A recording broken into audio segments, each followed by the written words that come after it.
tous, bienvenue dans l'interview Éco. Nous sommes avec Christophe Barraud. Il est chef économiste chez Market Securities et il va nous aider à y voir plus clair sur ses économies et donc sur ses marchés. Christophe Barraud, bonjour. Bonjour. Merci d'être avec nous. Alors, quand on suit les États-Unis, les banquiers centraux parlent beaucoup en ce moment, mais il y a également des publications. Selon le Beige Book de la Fed, la croissance économique aux États-Unis s'est légèrement ralentie à un rythme modéré de début juillet à août aux États-Unis. Quelles conséquences il faut en tirer d'après vous ? Alors, la première des choses, c'est que ça confirme déjà ce qu'on a pu observer aussi par nos propres moyens, à savoir qu'on avait un ralentissement de la consommation des ménages au mois de juillet, qui résulte de l'effet variant Delta, donc vraiment un impact aussi sur les projections des consommateurs. Il y a eu aussi un effet sur le côté inflation. On retrouve aussi ça un petit peu dans le Beige Book, à savoir que les ménages ont un peu de mal à se projeter sur les biens durables, donc tout ce qui est prix des biens donc, automobiles, prix immobiliers. Donc ça a un petit peu freiné, on va dire, la dynamique de consommation des ménages. Et donc ça soulève un certain nombre de questions sur la fin d'année, parce que ce ralentissement n'était pas forcément attendu dès le troisième trimestre, on l'attendait plutôt au quatrième trimestre. Et donc en termes de, on va dire, politique monétaire, ça peut pousser les décideurs à, on va dire, retarder potentiellement le ralentissement des achats d'actifs, cette annonce qu'on attend maintenant depuis plusieurs mois.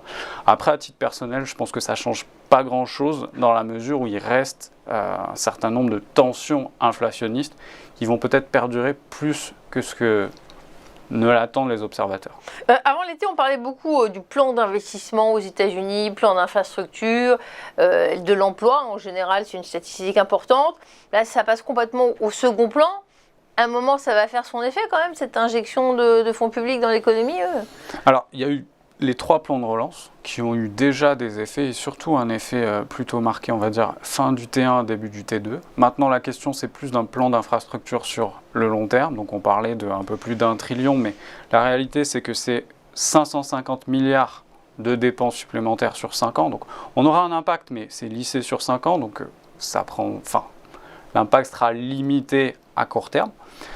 Maintenant, il peut y avoir aussi un débat sur un plan supplémentaire, même si la probabilité que ça arrive reste limitée aujourd'hui. Alors maintenant, on parle un petit peu de la Chine.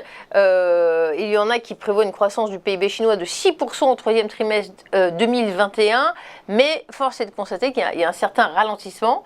Alors souvent, quand on regarde les taux de croissance en Chine, pour nous, ça nous irait très bien en France, hein, même si c'est des niveaux ralentis, mais à l'échelle mondiale, à l'échelle de la Chine, est-ce qu'il faut s'inquiéter ?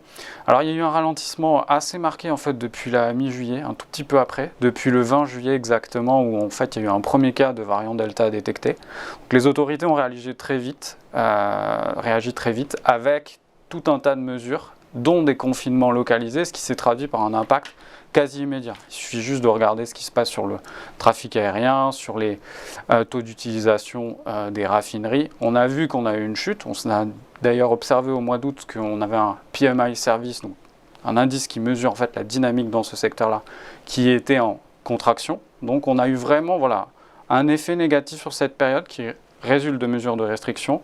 Maintenant, il y a une petite normalisation et si on s'en tient au discours des autorités, d'ici, on va dire, la mi-septembre, la situation devrait être sous contrôle et offrir en fait, je dirais, le cadre d'un redémarrage pour le quatrième trimestre. Et les prix à la production en Chine, est-ce qu'il faut craindre effectivement de l'inflation ou ça ne va pas remettre en cause le scénario ? Vous déprimez ? Alors de l'inflation, il peut y en avoir effectivement. Aujourd'hui, ce qu'on voit, c'est que sur les prix à la production, c'est le plus haut depuis août 2018 en termes de croissance. Prix à la consommation, on est en fait sur un ralentissement parce que c'est le plus bas depuis mars 2021. Ça s'explique essentiellement par les prix de l'alimentation, les prix du porc qui sont complètement effondrés, donc un effet qu'on ne retrouve pas forcément dans les pays développés.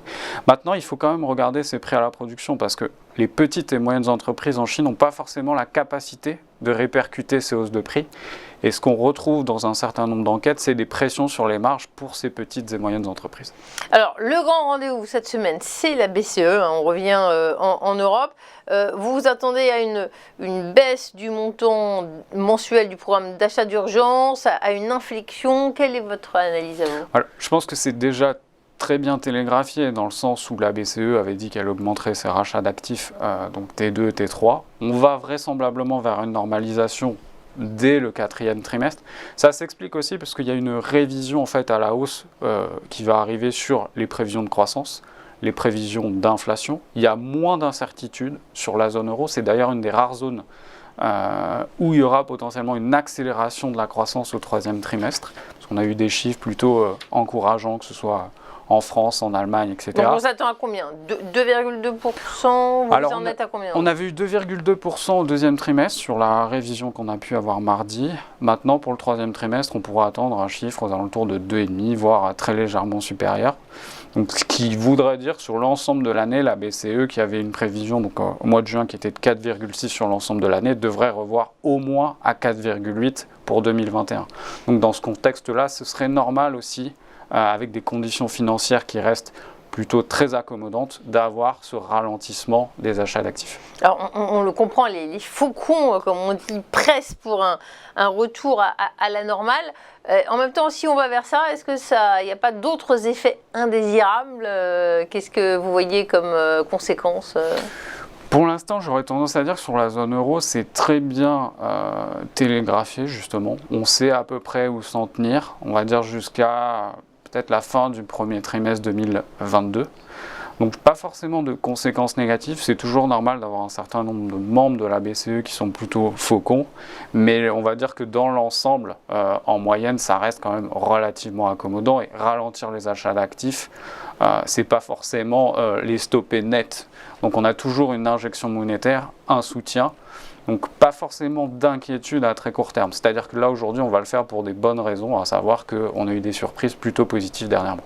Le grand mot à la mode, cette rentrée, le tapering, comment il doit se décliner de part et d'autre de l'Atlantique d'après vous?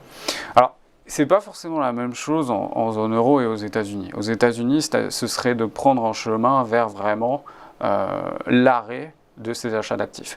La BCE, il y a déjà 2 programmes, donc le PEP et l'autre. L'idée, c'est d'arrêter le PEP à horizon mars 2022. Mais en parallèle, l'autre programme va continuer, et il continuera suffisamment longtemps, et même après le premier relèvement de taux normalement. Donc c'est une dynamique qui est assez différente, c'est pas le même type de tapering, et les conséquences peuvent être aussi différentes à terme. Dans ce contexte-là, Market Securities nous dit de regarder plutôt quel secteur, de pénétrer le marché, de l'aborder sur quel type d'investissement? Il y a beaucoup de véhicules d'investissement sur les marchés. Alors il peut y avoir beaucoup de choses à regarder. Si je devais focaliser dans ce contexte particulier-là, je regarderais aux États-Unis toute la partie immobilière, tout ce qui peut être aussi prix des loyers. En fait, les entreprises qui vont être amenées à gérer ce type de biens, donc vous en avez plusieurs, et les résultats sont relativement encourageants depuis plusieurs trimestres. On a une dynamique extrêmement favorable là-dedans, mais le paradoxe, c'est que si vous avez ce secteur-là qui progresse, qui bénéficie de taux d'intérêt ultra bas et de facteurs aussi démographiques, mais pas forcément entrer dans les détails maintenant, c'est qu'à terme, vous pouvez aussi avoir de l'inflation et avoir un retour de flamme sur la Banque centrale. Mais c'est voilà, si je devais focaliser sur un secteur aujourd'hui, ce serait celui-là aux États-Unis. Une petite question sur la tech, si vous le permettez. L'année passée, c'était souvent la tech qui tirait la cote aux États-Unis, un grand mouvement de soutien intérêt des investisseurs. Avec ces pénuries dont on nous parle sur les semi-conducteurs, sur les composants, est-ce qu'on peut s'attendre à une période où il faut vraiment s'en écarter avant que ce soit stabilisé, ce problème d'approvisionnement? Alors, le problème de semi-conducteurs, il est plus pour les entreprises qui sont en bout de ligne. La tech, déjà, ça dépend de quoi on parle. S'ils sont producteurs électroniques, manufacturiers, etc., ça peut être négatif. Après, la tech telle qu'on l'entend, donc les Amazon, Google, etc., je pense que c'est complètement à part, et c'est d'ailleurs les rares sociétés qui tiennent encore ces derniers jours. Maintenant, sur les problèmes de pénurie, c'est vraiment plus les entreprises qui sont en bout de ligne, type le secteur auto, où on voit très bien, il ne se passe pas une journée sans qu'il y ait un constructeur qui va faire un commentaire négatif. Et on sent bien aussi que sur ce côté pénurie, c'est pas quelque chose de transitoire qui dure 3 mois, mais finalement, on est sur 12, 18, voire 24 mois.